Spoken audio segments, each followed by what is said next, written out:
ఒక హోటల్ పెట్టాలంటే హోటల్ కోసము పర్మిషన్ తీసుకుంటారు జిహెచ్ఎంసీ కానీ, లేదంటే అక్కడ ఉన్నటువంటి ఫైర్ సేఫ్టీ వాళ్ళతోటి కానీ, లేదంటే ఎలక్ట్రిక్ డిపార్ట్మెంట్ వాళ్ళ అందరితోటి ఏదైతే పర్మిషన్ తీసుకుంటారు. కానీ ఒక స్ట్రీట్ ఫుడ్ ఒక ఏదో ఏరియాలో ఫుట్పాత్ పైన పెట్టుకునే దానికి మాత్రం ఎలాంటి పర్మిషన్ అక్కర్లేదు.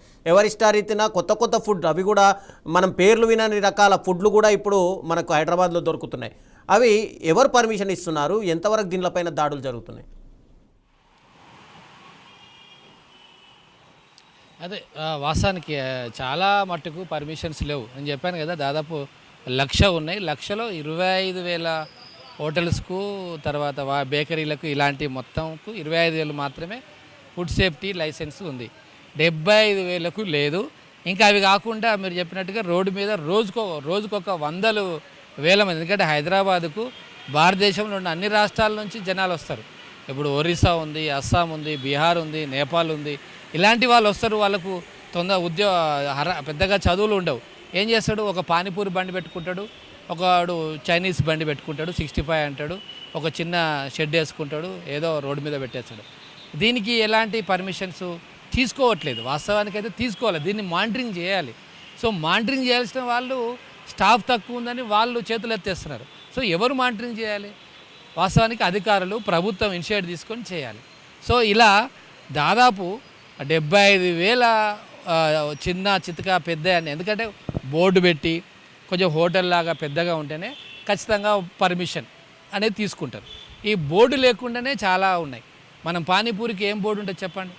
చిన్న చిన్న రోడ్డు మీద ఇడ్లీలు అమ్ముతున్నారు. అంతేందుకు చిన్న స్కూటీ మీద, చిన్న బైక్ మీద, ఆ బండి మీద కూడా ఇడ్లీలు అమ్ముతున్నారు, దోశలు, తర్వాత హోమ్ని వ్యాన్లు పెట్టుకొని. అంటే వాళ్ళకు నిజంగా ఉపాధి కావాలి, వాళ్ళ ఉపాధి అవకాశం మనం దెబ్బతీయడం మన ఉద్దేశం కాదు. కానీ నిజంగా పర్మిషన్స్ ఉంటాయా అంటే, ఈరోజు ఇక్కడ ఉంటాడు, జనాలు వేరే దగ్గర ఇక్కడ గిరాకీ లేకపోతే ఇంకో దగ్గరికి వెళ్తాడు. మొబైల్ హోటల్స్ మీరు చూస్తున్నారు కదా, mobile kitchens, mobile tiffin centres. మనం హైవేలో వెళ్తుంటాం, ఇదివరకంటే దాబాలు ఉండేది. ఇప్పుడు ఆ దాబాలు వాళ్ళు మెయింటైన్ చేయలేక అందరూ ఈ చిన్న టాటా ఏసీ బండ్లు పెట్టుకుంటున్నారు హోటల్ మీద. ఎక్కడ జనాలు ఆగుతారు, పెట్రోల్ బంక్ పక్కనో లేకపోతే ఇంకేదో జనాలు ఆగే దగ్గర, బస్ స్టాండ్ దగ్గరనో ఎక్కడో కాడ పెట్టుకుంటారు. చెట్లున్న కాడ పెట్టుకొని జస్ట్ ఉదయం 6-7 గంటల నుంచి 10 గంటల వరకు నడిపిస్తాడు, తాళాలు వేసుకుంటాడు, ఆ బండి పట్టుకొని వెళ్ళిపోతాడు. హోటల్ లేదు, రూమ్ లేదు, ఏం చేయాలి? ఎవరికి అది అధికారులు కూడా పట్టించుకోరు. సో ఇట్లానే దాదాపు 30,000-40,000 ఉన్నాయి మొబైల్ సంబంధించిన క్యాంటీన్స్ కావచ్చు, మొబైల్ హోటల్స్ కావచ్చు. సో వెహికల్స్ మీద ఈ మధ్యలో ఎక్కువైంది కాబట్టి. సో ఇలాంటి వాటికి పర్మిషన్స్ లేవు, వాటి మీద మానిటరింగ్ లేదు, వాటి మీద తనిఖీలు లేవు, వాటి పట్టించుకునేవారు లేరు. జనాలు కూడా లోపల హోటల్లో తింటే 200, ఈడ తింటే 70 రూపాయలు, ఏదో ఒకటి మధ్యాహ్నం 1 అవుతుంది, ఇంత కడుపులు వేసుకోవాలి, డ్యూటీకి వెళ్ళిపోవాలి. సో ఇలా చేయడం వల్ల సో ఎవరైనా అధికారికి ఫిర్యాదు చేద్దామా అంత స్పృహగా కూడా చాలామందికి లేదు. ఒకవేళ చేసినా కూడా ఆ టోల్ ఫ్రీ నెంబరు ఉన్నది, అది కలవది, అది సరిగా ఎవరు రెస్పాండ్ కారు అని కొంతమంది ప్రజలు అభిప్రాయపడుతున్నారు, ఆరోపణలు చేస్తున్నారు. సో ఇలాంటి నేపథ్యంలో ఖచ్చితంగా ప్రతి దానికంటే ఈటబుల్, ఇంతకుముందు రమేష్ చెప్పినాడు, ప్రతి ఈటబుల్, ఈవెన్ జ్యూస్ సెంటర్ కావచ్చు, స్వీట్ సెంటర్ కావచ్చు, సమోసా కావచ్చు, ఏదైనా మనం తినే ప్రతి ఫుడ్కు ఫుడ్ సేఫ్టీ అథారిటీ వాళ్ళు లైసెన్స్ అనేది ఇవ్వాలి.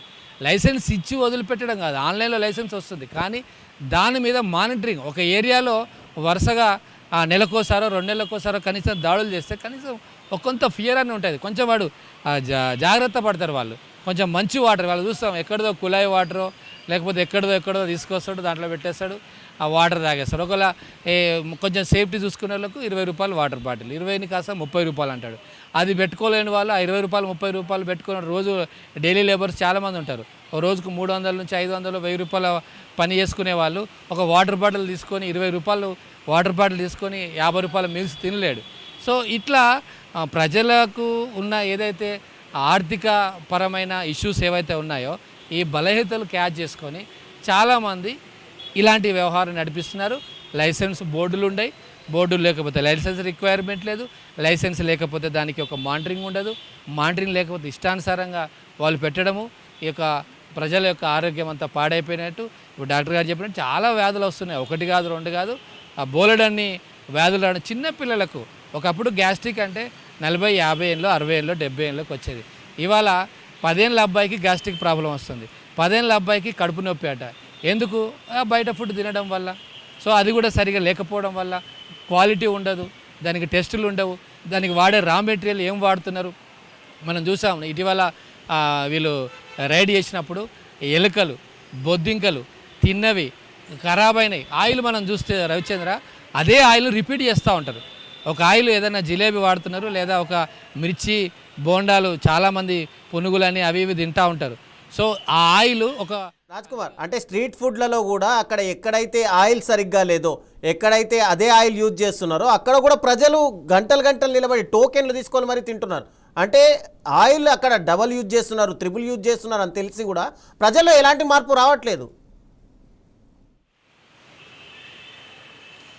రవిచంద్ర, వాస్తవం. ఎందుకంటే ఆ ఆయిల్ దాదాపు 15 రోజుల నుంచి నెల రోజులు వాడతారు. ఎవరో ఒకరిద్దరు మంచోళ్ళు ఉంటారు, అరే మనం అట్లా చేయొద్దు, భగవంతుడు మనకి ఆ భక్తితోనో భయంతోనో తప్ప ప్రజలకు ఎవరో ఒకరిద్దరు 100కి ఉంటారు తప్ప మిగతా వాళ్ళందరూ ఆ ఆయిల్ను రీయూజ్ చేస్తూ ఉంటారు. అంటే అదే ఆయిల్లో మళ్ళీ 2 కొత్త ప్యాకెట్లు పోస్తాడు, మళ్ళీ అదే ఆయిల్లో మళ్ళీ రేపు 2 ప్యాకెట్లు. అంటే ఆ పాత ఆయిల్ అది నెలనో 2 నెలలో 3 నెలలో అది వేస్ట్ చేస్తే అనవసరంగా 100 రూపాయలు లాస్ అవుతా నేను, ఏమొస్తుంది నాకు, కథం కొట్టేస్తాడు. ఈ జనాలు కూడా టక రావడం, ఆఫీస్ టైం అవుతుంది, ఇంట్లో లేదు, కొంచెం లేట్ అవుతుంది, ఆఫీస్కి వెళ్ళాలి, లేదా మధ్యాహ్నం టిఫిన్ పట్టుకొచ్చే ఫెసిలిటీ లేదు. చాలామంది మార్కెటింగ్ చేసే వాళ్ళు ఏం చేస్తారు, వాళ్ళు టిఫిన్ పట్టుకొని తిరగలేరు. సో ఎక్కడ హోటల్ కనబడితే అక్కడ బండి ఆపుతారు, తినేస్తారు, మళ్ళీ డ్యూటీకి వెళ్తారు. సో చాలామంది ఇలా నిర్లక్ష్యంగా ఉండడం వల్ల అడగడు కూడా. ఒక జనాలు నిజంగా ప్రశ్నిస్తే ఇలాంటి ప్రాబ్లమ్స్ కొన్ని అవుతాయి, కానీ అడిగే ఓపిక కానీ, అడిగే సమయం కానీ, అడిగే ధైర్యం కానీ లేకపోవడం వల్ల ఈ వ్యాపారవేత్తలు కూడా నిబంధనలన్నీ గాలికి వదిలేస్తున్నారు. రమేష్ చెప్పండి, అంటే